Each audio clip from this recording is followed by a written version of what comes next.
Survive na naman tayo sa tulay. Kahit na lagutok-lagutok. So wala tayong masarap problema dyan sa dulo. Madali lang yan. Importante yan, yung tulay. Tsaka yung sasakyan natin sana magiging okay lang.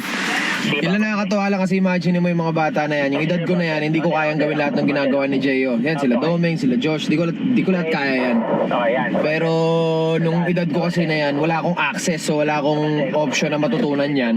So ngayon na may mga ganitong bagay na, dapat matutunan yon dahil parte ng buhay ng tao ang transportasyon, lalo na yung mga sasakyan. So ituro natin sa kanila paano gamitin, dalhin. Sila talaga yung pinagagawa ko as much as possible para matuto. Kasi hindi naman lahat ang kukuha sa payo at salita eh. Di ba? Kailangan sa gawa at saka sa aksyon.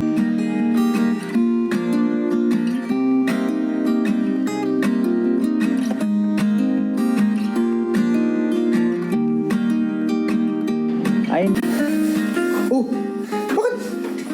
Bakit? mag-siyar na ako. Natay daw siya. Ha? Mag-siyar ako. Ikaw? Maliligo, sobrang dilim. Saan taliguan? Ako, eto. Wow. Yan. Nandiyan na si Jeyo. Jay, tara na. May kiligo na tayo dito. Ha? May kiligo na tayo, tara na. Sira din yan? Oo, habang mabait pa sila, kuya.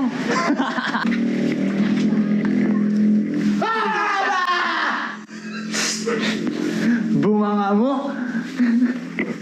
Guys, it's your boy Wang Seng. Anyong haseyo. No, please, yun ang wag. Promise nyo.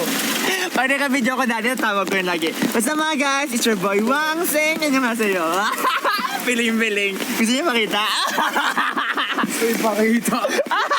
Sa langay, ang amay bundok, nagpapanuntok.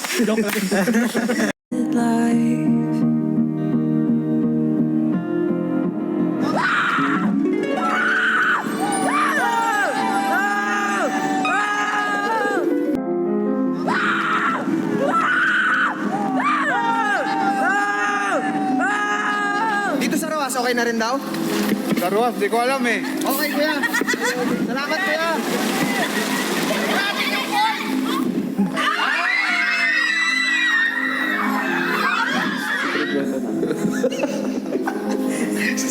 Ito, F1 lang siya. Ang pinaka...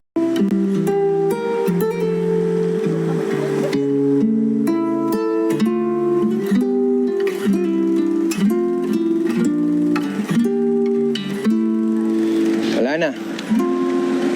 Iniwan na nila kami. Kami na lang ulit.